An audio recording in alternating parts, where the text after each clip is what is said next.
Assalamu алейкум туугандар, кандайсыздар? Назарыңыздарда кайрадан эле Базар жок каналы бүгүн 15 февраль 2023 жыл мен Бишкек шаарынын түндүк тарабы Көлмөдө жүрөм туугандар. Ушул жактан бир сатылуучу үй бар экен, ошол жөнүндө силерге маалымат берейин деген биринчи жолу баруу жолун түшүндүрөйүн. Азыр мен турган жер Медин жана Республиканская көчөсүнүн кесилишинде турам. Сиздер ушул Республиканская көчөсү менен түз эле түштүккө карай басып барып Козу Баглан көчөсүнө кирсеңиздер, туугандар, Козу Баглан 17 даректе сатылуучу үй жайгашкан. Ориентир бул Бодрост банясы туугандар. Бул Медин көчөсү. Анан бул жерге чейин 195 маршрутка менен келе аласыздар. Бул жак карай 133 кетет, бул жак карай 195 жана автобустар деле бар туугандар. Мына 34-автобус экен. Анда эмесе мен сатылуучу үйгө карай жол алдым. Сиздер лайктан басып, өз оюңуздарды комментарийге жазып туруңуздар туугандар. Келүү жолун түшүндүргөнчө бүгүнкү чыгарыштагы сатылуучу үйгө да жетип келип калдым туугандар. Мынакей бул үйүбүздүн көчө тарабы. Эң эле басыш чек арасы ушул жерден башталат. Эң эле чыгыш чек арасы мынакей могу пескоблоктон болгон забор бүткөн жерге чейин, дарбазанын ары могу коштан могу заборуна чейин. Анан үй углойдо жайгашкан туугандар. Козу Баглан жана Жиделүү көчөсүнүн кесилиши. Так, мынакей Козу Баглан көчөсү 17 дарек. Тегеренте пескоблок менен болгон забор. Дарбаза, негизги кирүүчү дарбаза бул жакта орнотулган. Негизинен бул жактан деле дарбаза койсоңуздар деле болгудай. Кошуналардыкы бул жактан экен. Кысасы эки жактан деле дарбаза койсоңуздар болот туугандар. Так, андан ары мектеп боюнча айтсак, бул жерде жакын жерде гимназия жана садиктер бар. Природный газ бар экен, киргизип болуу керек. Центральный канализация деле бар, аны деле киргизип алуу керек туугандар. Так, анан Козу Баглан деген туугандар, Лейлек районунда Дарья деле бар болчу, айта кетейин. Андан ары так, электр энергиясы бар туугандар. Көчө мынакей орто кеңдикте жана прожекторлор орнотулуптур.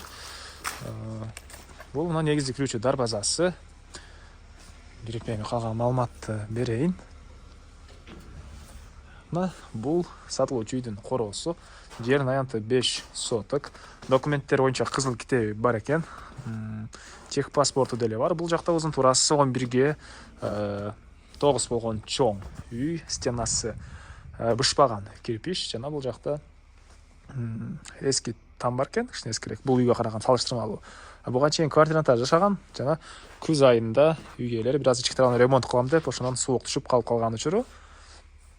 Мына ушундай жана эң эле төрүндө, түндүктөрүндө бир аз мондай бош жер жемишекенге өрүк бактары, тегеренте бар забор туугандар, кошуналар болгон аралык. Мына ушундай. Эми бул үйдүн ички тарабын көргөзөйүн. Киргенде эле сол тарапта бир склад сыяктуу помещение, бул жакта эски баня. Мына ушундай. Эми кирип ички тарабын көргөзөйүн. Бул негизи кирүүчү эшиги.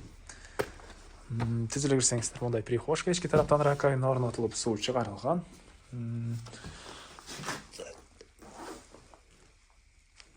Анан бул жактан погребке да түшүп кетсеңиздер болот экен. Бул растяжка болгон, чыгыш тараптан чоң терезе орнотулган. Ушундай жерден оң тарапка карай кирсек, коридор. Бул коридордон калган бөлмөлөргө өтүп кете алат экенбиз. Эми биринчи эле бул бөлмөдөн көргөзөйт. Бул жакта бир бөлмө, полдору жыгач. Мынакей чыгыш тараптан терезе орнотулган. Отоплениянын батареялары даяр. Бирок азыркы учурда үйдө эч ким жашабагана байланыштуу иштетпейт экен туугандар. Андан кийинкиси бул жакта дагы бир бөлмө. Мынакей полу жыгачтан болгон пол. Батыш тараптан көчө тарабынан чоң терезе орнотулган. Жана бул жакта дагы бир бөлмө. Түштүк тараптан терезе орнотулган полу жыгач. Анан киргенде эле сол тарапта бул жакта эмне бар экен? Бир мондай бөлмө жайгашкан. Так. Баасы бул үйдү туугандар $47,000 сурап атыптыр үй ээлери. Анан дагы сүйлөшүү болот. Эсинин номерини мен экранга эситтердеп калтырам. Звонок сүйлөшүп көрүңүздөр, сүйлөшүү болот.